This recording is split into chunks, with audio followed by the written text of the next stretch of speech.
Good morning, everyone. Welcome to day 3 of the Global DPI Summit. We'll be starting with the session today called Building Blocks to Market Offerings, how the private sector can accelerate DPI adoption. As we've heard over the last 3 days, DPI is not just a technological solution, it's an approach to enable non-linear, inclusive socioeconomic transformation by leveraging public rails and private innovation. And as we heard in the keynote speech by Dr. James Mwangi and also multiple discussions over the last 2 days, the private sector plays a critical role in helping countries shape the digital transformation by enabling both shared digital infrastructure as well as a diverse set of solutions on top of it. At Co-Develop, we firmly believe that the private sector is a key enabler of DPI-led transformation in countries. Co-Develop and XTEP Foundations have been working with all our partners in the private sector to activate regional initiatives that are anchored in local institutions, which will help countries accelerate their digital transformation journeys, especially by driving use case-based approaches to building DPI, enabling the reuse and replicate model of building capabilities instead of building bespoke solutions from scratch each time. And most importantly, activating the local private sector capacity in all the countries that they work in. In today's session, we will discuss how countries can accelerate DPI rollouts by leveraging fit-for-purpose building blocks that are usable, that market players can then transform into market-ready offerings. The panel will share the progress made so far by each of them in the countries that they work with, and how governments can benefit from this model of working with the private sector to make implementation faster, more affordable, and sustainable. We have our moderator, Alok Gupta, who's the Chief of Solutions and Product Officer at XTEP Foundation. We have Pete Hurley, who's the Global Lead for DPI at AWS. We have Clayton Naidu, who's the Director of Strategic Missions and Partnerships at Google. We have Helena Forrest, who's the Executive Vice President of Global Product and Commercial Real-Time Payments at MasterCard. We have Sigurd Magnusson, who's the CEO of Silverstripe. Rayulu Villa from Sanketika, and NSN Murthy, who's the partner and the government consulting leader from Deloitte. I'll hand it over to Alok to start the session for us. Thanks, Saurav. Welcome, everyone. I think before we start, I would like to really thank and appreciate everyone, you being here. After the 2 intense days, you're still on time here, so thanks for that. Before I start, I'm actually very tempted, sitting in Cape Town, sitting with folks, which pretty much all are from cricketing nations. So, I'm very tempted not to talk about, market offerings and all, but I think I'll hold that thought and come to the point. So to start the conversation, and we'll try to make it as interactive as possible and a bit provocative. So let's see where we go on this conversation. But just to kickstart the conversation, I will actually request everyone to answer to this one common question, just to set the context. In the context of enabling reuse and replicate model, each of you, what type of procurable market offerings you are working to enable? What are the use cases or the sector you're focusing? What is the role and what progress have you made towards country adoption in context to that? So with that, I think I would probably start with Clayton being from the host country. Thank you so much, and it's a pleasure being here. Good morning, everybody. Thank you for waking up early and coming to the session. I will answer the question to say, at Google, when it comes to implementing digital public infrastructure, our approach is really being kind of the philosophy of our organization is we took an engineering approach first. And one of the things that we learned very quickly is that to ensure successful deployment for digital public infrastructure and economically it gets in the hands of marginalized communities to benefit from it, we have to ensure that whatever we design is based on an open network platform. So we've been spending a lot of time in our engineering organization, and some of them are here, on how do we work with DPGs, some of these platforms, and ensure that we reduce the friction, I would say, and build these interoperable one-click installers that make it easy for the partners in the ecosystem to benefit from it. And that reduces the complexity, and if it reduces the complexity, I think we'll be able to implement digital public infrastructure and get it in the hands of ordinary citizens faster. I think that's an essence of what we want to achieve. It's no longer a theoretical conversation outlook. I think it's now time for action. And it's now further accelerated by AI. And what we need to do is we need to ensure that AI natively be embedded into these one-click installers. Like, we've been working on Beacon, and we've developed Beacon Onyx, which is a horizontal one-click installer, interoperable layer. And those are the engineering capabilities that we are working with, and this is kind of what we are offering into the communities, ISVs, local ecosystem partners to use and benefit from. Any specific sector, any countries?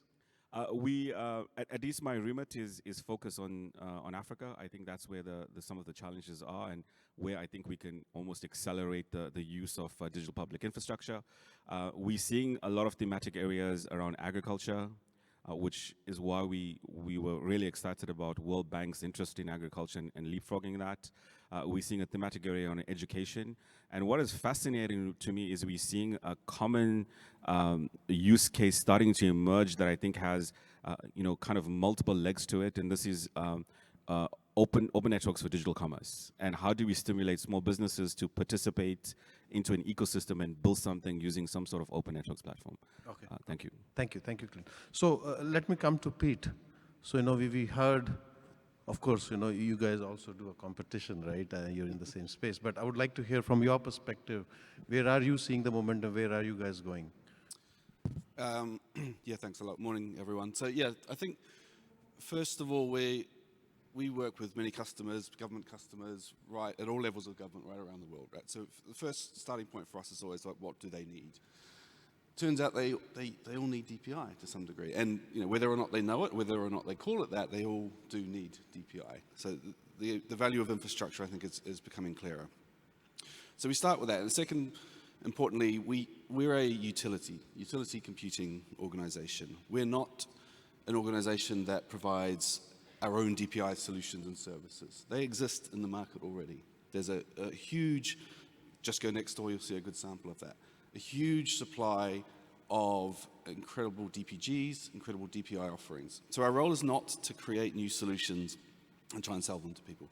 We're trying to help our customers find what they need by either DPI solutions directly or helping to assemble new digital infrastructure through a collection of DPGs together. So we work with industry, we work with local suppliers, global SIs. We try to help bring the capability into the country rather than try and sit afar and build solutions for those countries. So the use cases we're focusing on, I think, initially around at the foundational level of digital infrastructure. So sector agnostic, proving digital identity, proving who you are, taking payments, moving data around, proving your entitlements, right? We all know the core principles of DPI. But we want to start with that layer because if we do that layer well, that makes it easier for us to then move into the sector-specific infrastructural needs. And because once you have that base layer, then building stuff on top of that becomes incredibly simpler because you have all of that common capability. So yeah, our role really is try and, I guess, activate the market, get the local capability, get a global community of suppliers who can work and meet our government customers' needs. Thanks, Pete, for that. So from that, I'll come to you, NSN. Being a global SI, you work with multiple countries. You've been in this space, So where are you guys heading? What are you, doing on the market? Thanks, Alok, for asking this question. I think I'm going to actually take from where both Clayton and Pete has left. Two things I would like to actually impress upon is, one is we have taken sectoral DPGs and unbundled them, unpacked them, and gone sector agnostic. So DPGs actually have very point focus on solving a particular problem or a challenge. And they're very focused, and they do great job in doing that. But when a system integrator would like to actually go into the marketplace, they may or may not want to only focus on that sector. So the first things what we have done is, and that's what our success across multiple implementation across the geographies is, we have unbundled, unpacked those DPGs, went sector agnostic. For example, a city's DPI, we have implemented for works and contracts, we have implemented for ease of doing business, water management, education, healthcare, army, benefits management. So that's what we are actually good in. So that's one part, which has helped us traverse across multiple sectors. And where Deloitte gets strength is we all understand the domain pretty well. We understand what the client pain problem is. It's not the digital part of it, it is actually the citizen delivery or the business delivery standpoint. So we understand how it needs to be reconfigured, done. And in some cases, and I think we'll touch upon that if I have time, we also don't look at a DPG implementation, we look at a digital transformation journey in which there could be more than one DPG integrated into that. So that's the beauty. And the areas or the geographies that we have already covered and accelerating in these, including South Asia, Africa, Pacific, and Caribbean. Ideally, I definitely, and that's what I was actually talking to both Pramod and Madhukar, both. The win would be when we actually implement the first DPG in US.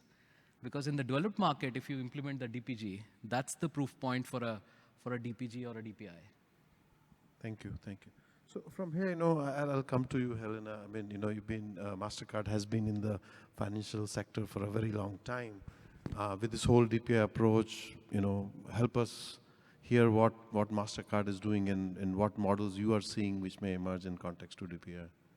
Sure. Good morning. So our works really spans across multiple DPI domains. So MasterCard has been successfully collaborating, partnering with governments and central banks across the world for decades. So before the DPI term has been coined, we have been working with governments on financial inclusion, on training and education, and of course, building, deploying, and scaling digital payments infrastructures. So if you take an example of instant payments, that is the product that I'm running, we have successfully deployed and scaled this capability across 12 markets. And it's not just the infrastructure that makes it happen. So these kind of 3 pillars that we were discussing yesterday and the day before around payments, infrastructure, identity, and data, they are absolutely crucial to make the starting point as a catalyst. But we did not stop there. What really helps those economies really grow and turn this into like a healthy heartbeat of the economy, you actually need to go beyond that. What we're seeing is really the need for security and resiliency. And just as an example, PromptPay in Thailand, one of our customers. As you know, PromptPay is one of the biggest instant payments networks out there alongside UPI and Pix. The ability to scale that to a level where it is right now with 80+ million users with 2.5 billion transactions a month, it requires so much more than just basic technology and infrastructure. So that security and resiliency and ability to bring the ecosystem together through interoperability, but really safety is key. Okay, thanks, Helena. Let me come to you, Sig. You as I understand, your journey on the DPI DPG as an organization has probably started in the last year or so. Where exactly are you focusing? What's the role you're bringing in as a market player to really accelerate this adoption? Thank you, Alok, and good morning, everyone. I probably take the record of travelling the furthest to the conference. I think I've come from New Zealand, so it's about a 30-hour flight, so it's lovely to be here. So I guess there's a couple of different areas that we're offering. And so something that we've been focused very heavily on recently is a sort of DPI kind of connection sort of tool, I guess you could say. So it's a case of A, connecting citizens with government much more effectively, and B, connecting a lot of the foundational layers that we heard Pete talk about a second ago. And I think, we're pretty proud that there's some really strong adoption of our offerings back in New Zealand. And you would have heard the minister on the first day talk about My Mzansi, and there's a discussion about that at 1:30 today where you can learn a little bit more about what's happening here in this country. And so I think the thing that we've come from is, we've been around about 25 years, and we've got really comprehensive use of our offerings across New Zealand, both across local and central government, banking, airline, and about 1 million downloads of our open source content system. And so I guess sort of taking those same values of reuse and connecting citizens with government is a sort of natural evolution of what we've been focused on really recently. So, I guess we are an ISV in a sense of us producing this product. But I guess what we'll find out in this hour is actually sometimes roles get a little bit blended, and so we sometimes find ourselves stepping in and helping do more than just be a product vendor, and do some of the integration work and then help build some of that capacity, and work with a lot of different sort of parts of the ecosystem that we see here today. So I think there's quite a lot of a broad use from running websites through to running a census for a whole country, through to the type of solution that is just coming to fruition here in South Africa. Thanks, Sik. So Railu, just to close the first context, and if you can also briefly share where exactly you guys are focusing, what's the role you are coming in as a market player to activate the acceleration? Thanks, Alok. Good morning, everyone. Yeah, as Sanketika, our focus is primarily right now on making DPGs and the solutions created by them deployable, dependable, and distributable. That is our current focus. Basically, this helps countries or any adoptions to take these DPGs confidently, right? They have to be these three characteristics, what I said, right? They should be deployable, dependable, and distributable, right? And coming to specific areas where we are currently doing is two, Sunbird and Beacon, in education and agriculture. One of the recent adoption is in Morocco, where we worked with Google, deploying the skilling platform for the school teachers using Sunbird at building block. The model there where what we did there was, yes, primarily an ISV, but we did an implementation also, working with all the partners there. And then now getting a local supplier on board, we transition on to them, help them, and enable them to take the DPI forward. That is the model which we are doing there. And another thing which we have done recently also is in agri sector in Kenya, where we have a packaged solution using one of the open source building block from Sunbird. Observe, it is an agri data stack which helps consolidate climate data from different sources and help deliver advisories to farmers. In this, the model is completely different. We just gave the package solution, and there is a local SI who took it right from day one and implemented it in Kenya, and they repeated it in a few other countries as well. And what we do is a long-term support engagement with them. So the models vary. We are still figuring out, but yeah, going back to my initial starting statement, yeah, how do we make the DPGs and solutions created using them more dependable? That's what our focus. Thanks, Railu. So, I'll come to you, Pete. I think interesting point NSN made. The success will be when there is adoption in a developed nation. US, he said, but can be many others, right? Help us understand. I believe you have done, probably a journey in that context. If you can share your journey, in context to what's the role you played, what was the experience, and what really clicked?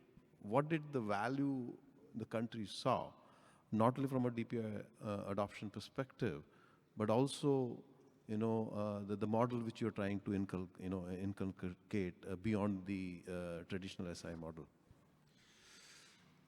Yeah, so the developed nation, the developing nation story is an interesting one. Often it's the developing nations that are kind of forced into adoption of DPI because they have the need and they can't afford to take the long, arduous journey that many of the developed nations have taken.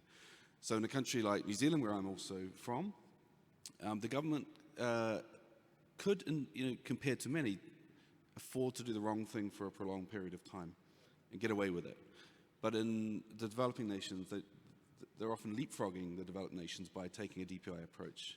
And so I think often it's the motivations are a little bit different between the two audiences. Perhaps in the more developed nations, it's more about efficiency than it is about increasing inclusion, etc. So there's different motivations and drivers. But either way, it's incredibly compelling. The proposition of digital public infrastructure, what it unlocks for citizens, what it unlocks for the digital economy, what it unlocks from GDP growth. These sort of figures are consistent across the world. And so the approach we would take working with a country like New Zealand is really no different in terms of the solutions, but how we position it is. Why was the proposition compelling for New Zealand? It's because I think there's a strong understanding roughly of the destination for DPI amongst many countries. Like, we want to have these capabilities in the country. But it's still a bit of a journey for them. They still need to figure out what they need, what are the solutions, what are the DPGs they need, how do I go implementing them, what suppliers have we got in the market that can support them. And so what we did in New Zealand is, rather than sit there with slideware and talk about what they could do and what theoretically was possible, we thought, just build it. Let's just build it. We keep telling them this stuff is open source, it's brilliant, it's reusable, it meets the needs that you've got. You can just do it. But actually, we keep telling them you can just do it. And it turns out that if we just do it and take it to them as a packaged thing, as a productized offering, it makes it much easier for someone important who's paid more than you or I to point at it and go, I want one of those.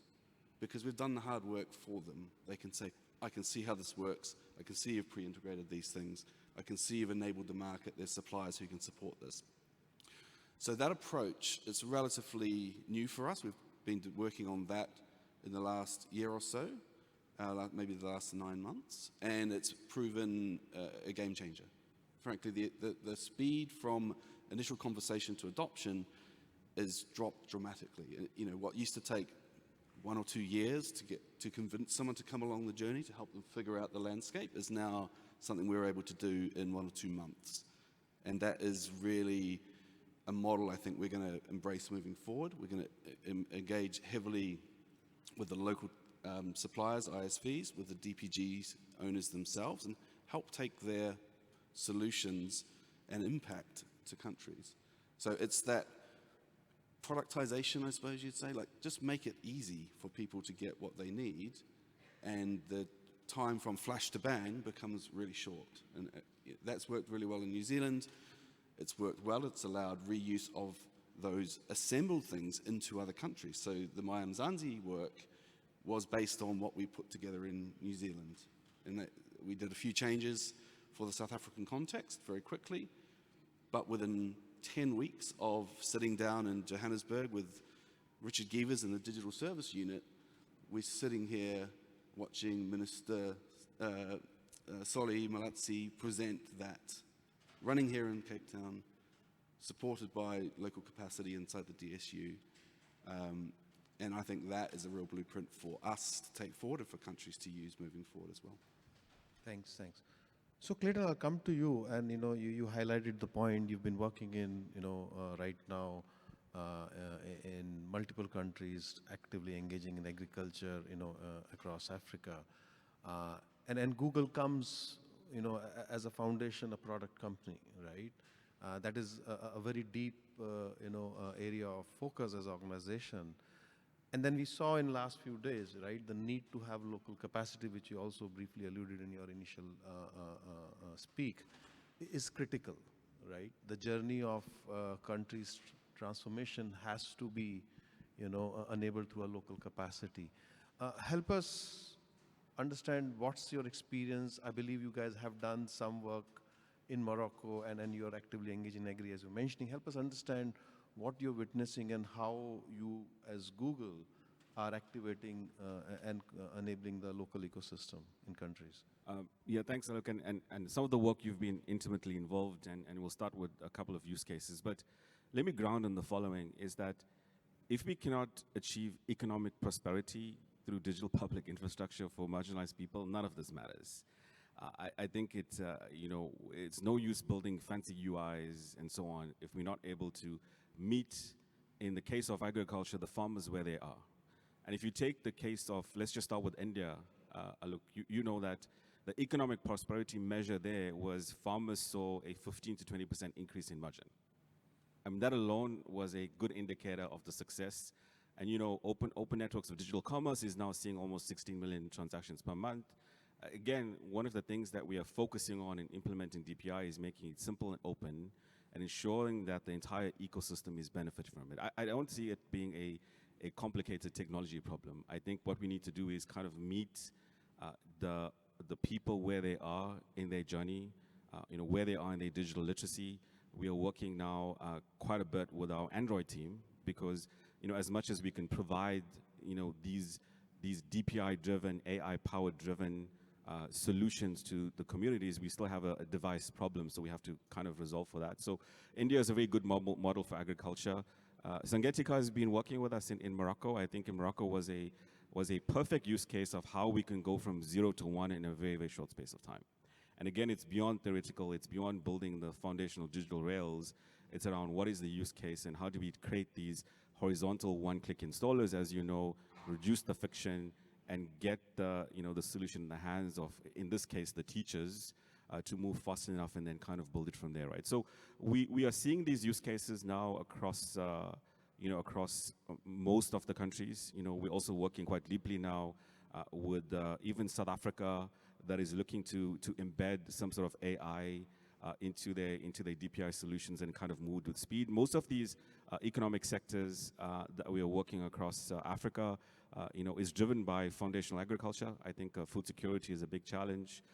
So as much as we want to forward invest in complex infrastructure, we're realizing that we can play a role in achieving economic prosperity by implementing digital public infrastructure with use cases like in agriculture. So we're pretty excited about that, and I think the entire company now is behind it, and we realize the benefits that it'll have on the economy. Thanks, Alok. If I have to just extend that question, Clayton, you mentioned about the productized offering, you mentioned about working with your partner in Morocco. I mean, what was that really? Morocco as a country was excited about this approach. What was the value they were seeing adopting this model then versus a traditional SI model? You'll hire a vendor and they bid for you. Yeah, I think let me always kind of ground that in an ecosystem, even a construct like Africa, you always need an ecosystem of partners. You would need an ISV and you would need a local partner, because I don't think you will achieve value if you always kind of import scale. So if you look in the case of Singita, and I think the team will know this, is they built in the Morocco solution, using Sunbird as a GPG at scale, but there's always a local ecosystem of partners that they did the knowledge transfer with, right? We're seeing the same model. What's interesting me a lot is the model around how we can use kind of digital commerce in a triple P ecosystem, even with payments into it. We're starting to see that a lot in countries in Africa that basically wants to simulate their small businesses.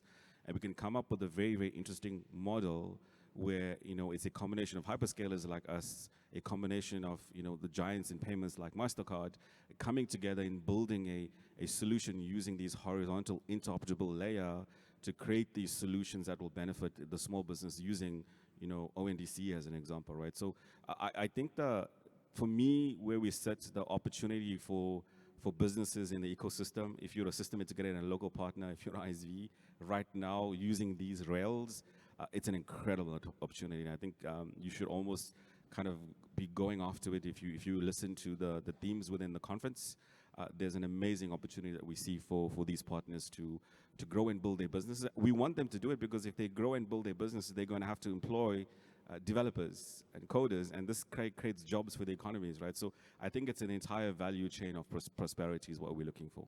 Thanks, Clayton. So, Anderson, you have been as part of Deloitte, and represent Deloitte. Deloitte has been in the industry for multiple decades, right? And not just in context to DPI approach, but a larger, the high tech and the corporate market. And if you look at from that larger lens, you as an organization has done both models, right? You've done the classical SI bespoke solution building using open source or otherwise, you've also done partnerships and doing the implementations which are ISV products. If you look at that larger lens of that experience, how do you reflect in context to countries' journey of digital transformation, where the infrastructure is it's a national strategic infrastructure, right? How does these two models can help? What's your perspective? Okay, so there are two questions. I'll try and attempt both of them one by one. So one is on the how the nations or the programs across the nation or the projects where we look at them holistically. We actually bring the whole ecosystem together. And the second is on the sovereignty. Actually, I'll take that also as small point. We and this is from the beginning. Deloitte actually spent a humongous amount of time working with partners. We are an organization which is known for building long-term relation with the partners and then going to the market and building solutions and delivering projects and stuff. And that's typical for any other system integrator, but more so for Deloitte, because we have laid it out saying that these are the large OEM solutions, and these are the also the people who have built smaller solutions on top of the OEMs, which we actually are calling as an ISVs. So we actually integrate everything together. So simple answer to that, Alok, is we believe in, and I think there's a word which is alliances ecosystem. My friend has actually given a new name, which he calls as a DPX verse. So after a metaverse, it's called DPX verse. So I like this word, so I'm going to start using that every time. So in a DPX verse, what we are saying is it's not possible for one single entity, whether it is a global or local, to deliver it to the government, because government expects a lot more. So it requires an OEM, it requires an ISV. It also requires people who understand this subject at a local level. So there will be think tanks who need to be engaged at the local level to and make sure that the change management, understanding the context, all these things is transferred to the implementation team. I'm not talking about the client's change management. It's the change management of the DPI guys. So we need to also understand how it needs to be implemented, what are the sensitivities in implementing that. So that's extremely important. So ISVs play a big role. They bring the deep product knowledge of the DPG owners, and DPG owners, they focus on product development and enhancements on that part, but ISVs bring that component. But how does that ISV solution along with a hyperscaler or a technology platform is best utilized is, I think, where the system integrator comes in. And that's the role that we have played across multiple projects. Coming on the sovereignty, I think more and more governments are trying to, I think the question is not whether it is a good or bad. The question is today and tomorrow. The question is if the government has a pressure on today from its citizens and businesses to actually deploy the applications on-prem, which is in-country, in location, that's going to be, that will not change today. So we need to actually change our way in which we are doing it. So I believe both the hyperscalers have already started focusing on the sovereign cloud infrastructure. So getting things done in country with the partners who are in country, with the solution providers in country, along with think tanks who are in country, with a global system integration model platform, that's what is helping us win deals and deliver it successfully. Thanks. So coming to you, Helena, I mean, as you mentioned earlier, right, MasterCard kind of being, of course, in the financial, and been doing it for a long time.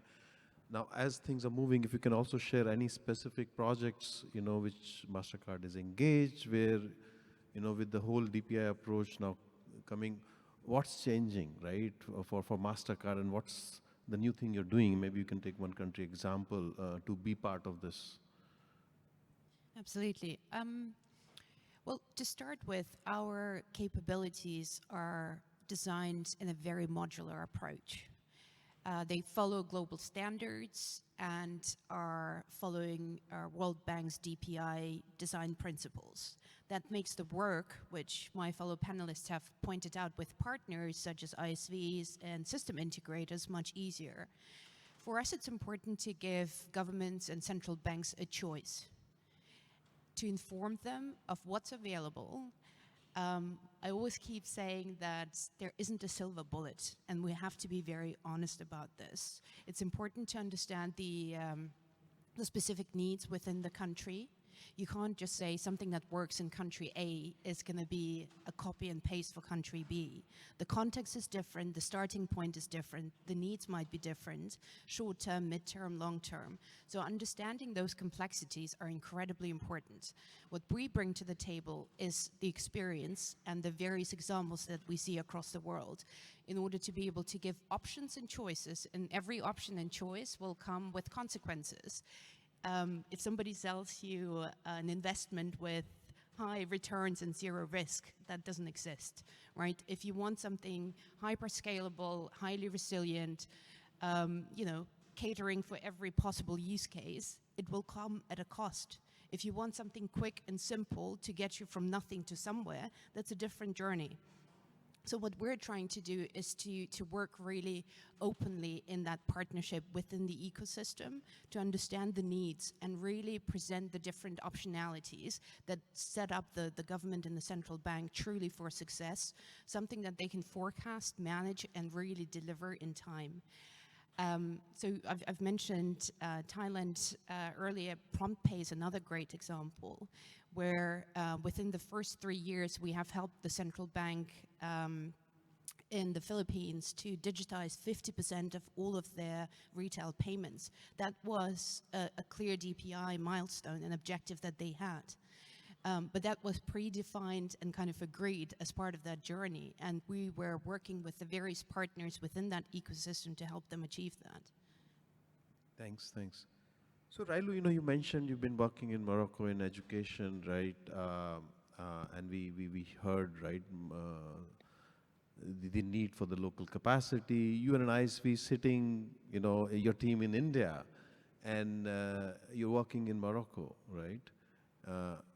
As an ISV, how do you see these two converge? How do you see, because ultimately, unless there is a value for the country, ultimately, unless there is a local capacity the country can engage, right? It's not going to work. So as a ISV, how do you see this converging? What's your context as an organization to enable and engage the local players? And as an organization, what's the value you see in this? Because ultimately the value creation has to be on both sides. Yeah, I'll take it two parts, one after the other. See, the first thing you said, right, from a country point of view, what they need is some kind of a trust and confidence in what they're taking, right? And that is provided by these DPGs, right? Especially DPGs which are proven in countries like India, right? If you take the Morocco scenario, it is Sunbird, which has worked very well for country like with scale like India in Diksha, right? That gives the first level of confidence and trust to any adopter, right? Then an ISV comes in and says, okay, I will get you the same DPG and give you an enterprise level assurances, right? In terms of quality, scalability, reliability, right? That is what an ISV, as an ISV, we bring to the table, saying that yes, the DPG is an open source, the core DPG creator is doing something to keep it, enhance it, but building that enterprise grade assurance is the thing which ISV is the first thing which we should take care. But as you said, it doesn't stop there, right? It is not sustainable if it is dependent on only on the ISV for the country to run it forever, right? So as an ISV, it doesn't stop at creating that packaged, reusable DPG solutions, but also create those offerings which helps enablement of local partners, a long-term support engagements, right? So that in the long run, it becomes sustainable both for the country and if I make it repeatable, it becomes easier for me to keep repeating it without much effort and much cost, and of course still get revenue. That's the thing. So as I said, right, enabling local partners, important thing, I can't go and be omnipresent like a multiverse in multiple countries at one time. So we need these engagements. Sanketika needs these engagements, partnerships with local partners with a long term is what we prefer, because that gives us the value, return, and everything, right? That's what is the model, right? Take a trustable, proven DPG, create that additional layer of assurance, do the implementation, and then have an enablement support with the local partner so that it is sustainable for us and them as well. Okay, that's the first part. And the second part, you asked like, yeah, I briefly answered about it, but want to touch upon another point on why we choose DPGs, right? If I understand your question correctly. Of course, the first part is it brings us to beautiful places like Cape Town, make us sit here.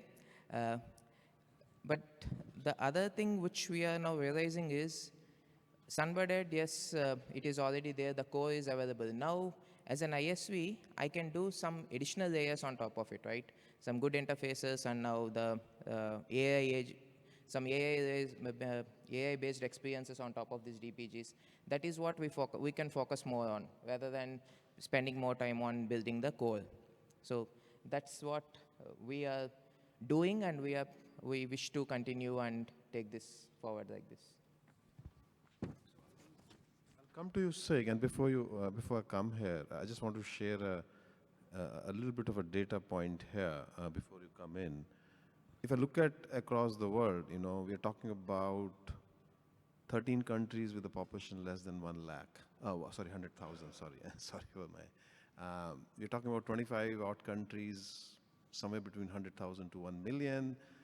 1 to 10 is around 60. Next 60 sits around 10 to 50. And then 50 to 200, we're talking about some 24. And I'll leave the rest of the 7 countries as outliers, right? 200 plus million. Of course, the 3 top, China, India, US, I'll just keep them aside. The reason I brought this, there is a huge diversity, even if I look at one variable called population. And of course, every country has their own, you know, local capacity on the technical front, and their different needs from you know. As an ISV,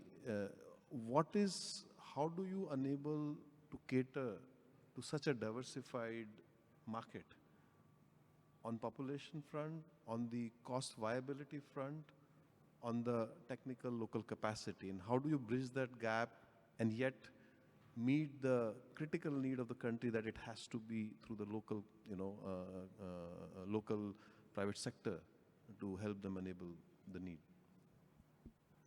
Yeah, it's a really interesting point to think about the world in those different strata of populations, because you're very right. You know, what a small population needs or how it can move forward is different from other sizes. I think my thinking around that question, and I guess it's a theme for this whole panel really, is around collaboration. So, you know, it's a case of finding you know, the right types of organizations to work together, and those different organizations will vary depending on, you know, whether it's a small island of 100,000 people or a huge country with 100 million people.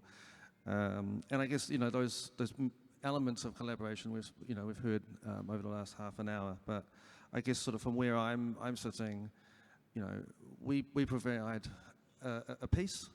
And, you know, I guess a little bit like Centrica, we don't have a presence in every country, so we really rely on, you know, other organizations like those represented here today to have that presence. And I guess you could say in one way that's a little bit like the sort of introduction or the pre-sales or that type of thing, you know, so they have that presence and they look at what is the strategy for that company, for the country, where is their maturity, those types of things. And then they can find particular organizations, DPGs, that can plug those gaps. And, you know, I guess sort of from my side, it's a case of, you know, you have those anchors or those hyperscalers, they provide that role, whether that be utility or you know, Deloitte or MasterCard, you know, they provide a presence in essentially every country. And then there might be other elements in that kind of collaboration that depends also on the population, because I guess population's not quite a proxy for funding or maturity, but sometimes there is a correlation there. And so you might have other funders such as, you know, the Gates or GIZ or all those sorts of organizations that come in and are part of that collaboration mix as well. And, you know, then, you know, ISVs and SIs obviously can be part of that. And I think we've heard about probably 6 times over about the value of having that local presence, and that's really valuable. So, you know, if I think about the project that we've done really, really recently with South Africa, it's really important to have people local on the ground. And, I think that's a key piece. I think in terms of other elements, I think there's a really a value piece there, and I think one of the things that kind of smaller organisations, we've got 80 people, but that means that we can move, really, really quickly. We can deliver, we can provide really good value for money, so we can do things in weeks or months that very large organisations sometimes can struggle with. But then we still rely on those really large organisations to provide that, that kind of overall trust and assurance as well. Thanks.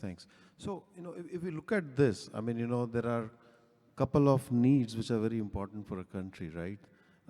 The ability to implement in a shorter time, in a lesser cost.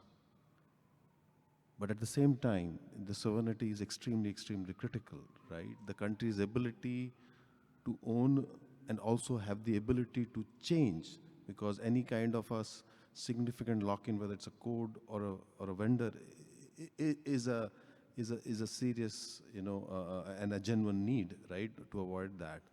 So I'll come to Pete, to you, and if you can put your old hat, because I know you've worked long time in UK government, and what's a question, or what will you say to the other Pete who's in AWS?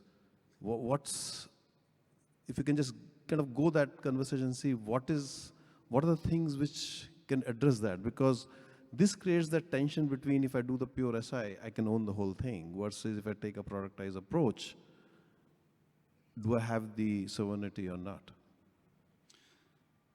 Yeah, so I could ask everyone in this room what sovereignty meant to them, and I would get however many 100 different answers. I'm certain of that. But I think ultimately, some of the fundamentals of the DPI ecosystem lead themselves towards sovereignty. So open source. If it's open source, it means I can always take the same solution, find another vendor, find another supplier. Having local capability actually is one of the things we hear most often when talking to countries. It's not necessarily about where their data is hosted, we'll come to that in a second, but it's about, have I got the talent in my country to take this thing, to own it, to move it forward? So a lot of our capability, and that's true whether that's inside of government, as we built in the UK, that's what we did. We built up the capability internally over many years. But in other cases, it's have I got the local vendors, the local suppliers, the ISVs, the SIs.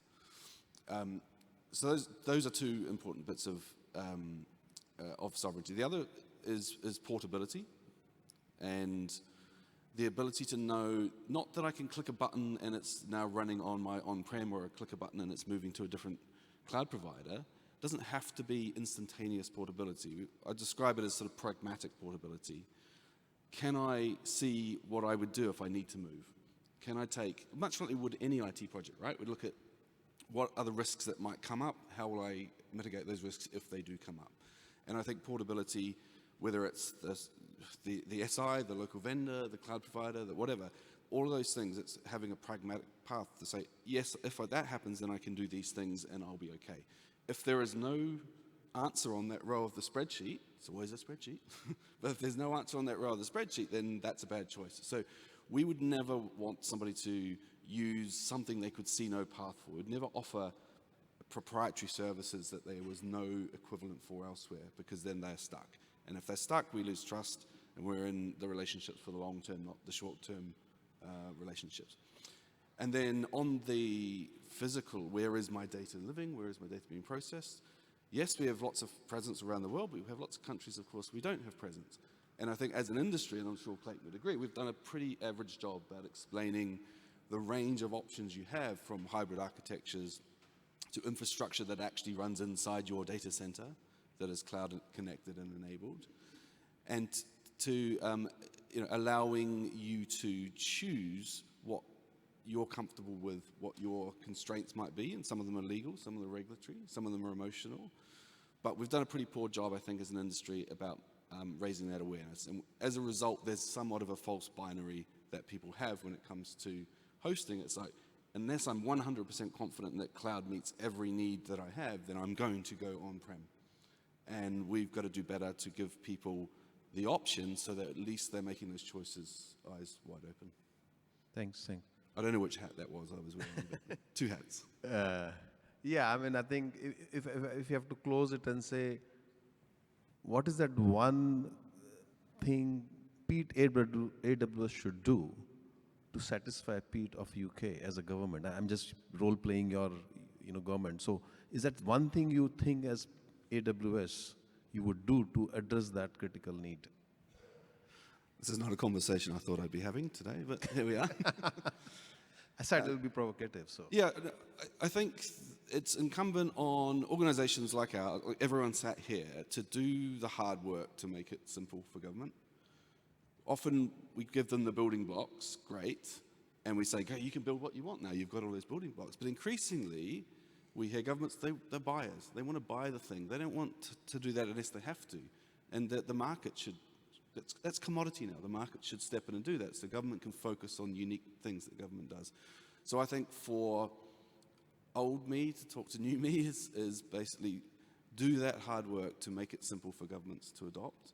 And actually, to some point, even somewhat controversially, make it so that they're almost negligent to not be taking this DPI approach, because it is so easy, it's so better, and we've painted a really clear picture, not only about how to do it, but also the large-scale value and impact to citizens. Sure. Thanks, Pete. So coming to you, Clayton, in the same zeal, Google has on both sides creating proprietary products, creating open source. And if I put that perspective and bring AI, right, there's a huge potential, right? AI can unlock. Of course, a lot of things are rapidly evolving, still in progress. If I meet these two and give you a little more nuanced question, a little bit of extension to the same as Pete, how do you see that happening, and yet the country's ability to not get logged in, and especially when we talk about AI, because this is a critical junction, and it's not either an or, it's a and need. So how do you see that happening, and what would you say as private sector players, right, have to do to ensure that the value creation and unlock of the country happens, and yet not at the cost of sovereignty? Got it. Look, I'll start by saying I agree with Pete. There's various nuances of data sovereignty and meaning for each country. But I'll start by saying that also, by design, Google is sovereign in nature. If you look in the construct of Africa and emerging markets, for a long time, many users, I would say 80+% users are using YouTube search, Android, and the mobile phone. So we are sovereign in nature, and we spend a lot of time investing in infrastructure to service those projects that is on the cloud. Think about improving latency in East and West Africa with our huge investments in submarine cables, etc. But I don't think that this topic of data sovereignty should stifle economic growth. I think this is where countries are going to get it wrong, and we're spending a lot of time with countries now, working through them on cloud AI policy, working through them on data classification, and also being very transparent on what we think is sovereign versus non-sovereign workloads. And when we start to do that, it starts to kind of open up and reduce the fear, but open up the ecosystem of what we can do now and what we can execute fast. Because for as long as we're going to continue to talk about sovereignty and it's going to stifle the economic growth, I think it's going to be an injustice. So there's also a moral obligation, I think, that everybody has, including Google, to ensure that we are protecting the nation's data. And there's multiple ways we can do this. I mean, and Pete also called it out. There's multiple technology strategies around how you distribute the architecture, etc. But also we are having a forward-looking view of how we can localize some of our AI models, more so, like bringing subsets of it, and also placed on digital rails to improve DPI. Because the success and scale, and I think Rahula called it out, is that you have to have AI to scale fast, just based on what you're dealing with, and you have to find a way to ensure that it's sovereign and countries feel safe around it. So there's a lot of work going on. I think we at least particularly excited. I think you've seen globally there's been some announcements where we're even trying to find ways to localize Gemini now in multiple form factors. And we're working hard with multiple ecosystem partners to get that done. Thanks. Thanks. Any thoughts on the same, Sig, from your perspective as an ISV? Yeah, I mean, I think sort of a topic that I guess I'd want to sort of loop back to around is collaboration, and one of the things that kind of can hinder that a wee bit, which is, I guess, just a real need for sharing and for trust, right? So one of the reasons we've come here together in Cape Town is to have face-to-face conversations and to build that trust and that willingness to share. And I think one of the ways that we can move forward really with prosperity is by countries being able to share with each other and also being able to share, the workload. So for instance, for a MasterCard or a Deloitte or a AWS or a Google to share some of the scope that they're working on with ISVs and SIs, and so not trying to kind of own all of the work. And in the same way for countries to say, hey, look, what's been just developed in South Africa can then be shared with Botswana or the next country. So I think a really key sort of message from me would be, to be open and to really promote that will to share and to trust and to work together. Thanks. I'll just come to understand any thoughts you want to add in the conversation. No, as I said, it's here and now, the sovereignty part, Alok. There are four parts to it. Actually, we always talk about three. The fourth part I'll add to that. The application sovereignty, the infrastructure sovereignty, the data sovereignty. The final is the talent sovereignty.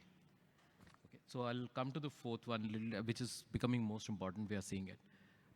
Data and infrastructure sovereignty is easy to achieve because data is sovereignty. You can achieve it by putting a regulation. Whereas infrastructure sovereignty, you can actually push for the local infrastructure and all this. These are two possible. The application sovereignty is where the problem arises because the definition of sovereignty, and I hear what Pete said, and he actually answered more of a bureaucrat of his previous nature rather than the AWS guy. So the application sovereignty is not defined anywhere across the world in terms of the legal regulator format or anything in a government fashion. So application sovereignty can be looked at from both the aspects. As I think there is a school divided saying that a DPI developed or a DPG developed in other country, because it's an open source, I can bring it to another country and it can be adopted in that country, and because it's open source, it's available on GitHub, it can be done. But the other extreme end, which a couple of countries have adopted, that the application should be built in that country. And therefore, I come to the fourth point, is the talent. It's extremely important, and that's what we are actually focusing on, working with the local ISVs and local talent to make sure that while I take the core element from multiple locations, but develop the main application here for the country, in the country. That's the most important, and going forward, this will be a trend for some more time before we actually reach a scale in which we'll say that, okay, I need to actually have a cross-country collaboration on this part. But till the time, talent, application definition, whether it is in country or outside country, data and infrastructure sovereignty will be a big topic. All right, thanks. I think we're almost over time, so I'll quickly ask Helena and Ralu if you want to add anything to that, but please keep it brief. Sure. Okay, I'll add it from my favorite area, architecture. As everyone is saying, right, there's different definitions of sovereignty for different countries and different entities. What is important from an architecture point of view is replaceability, right? Whatever you're building, is there enough replaceability, right? Like a car, I can use the tires given by the manufacturer, but if I choose to replace it with my own choice of cars, I should be able to do that. Bringing in that replaceability aspect in whatever we are building gives a lot of flexibility in this sovereignty aspect. I'll keep it short. Yeah, thank you. Thank you. Helena? Maybe just one last thought, and I agree with everything that has been said from technology perspective and talent. And I would say technology actually is very rarely the blocker. I think the policy and regulation is equally important, and we see that as a key catalyst and a success factor. So if those two things kind of go hand in hand, so partnership across the regulatory aspects is equally important. Thank you, Helena. So on that note, I think we'll wrap up.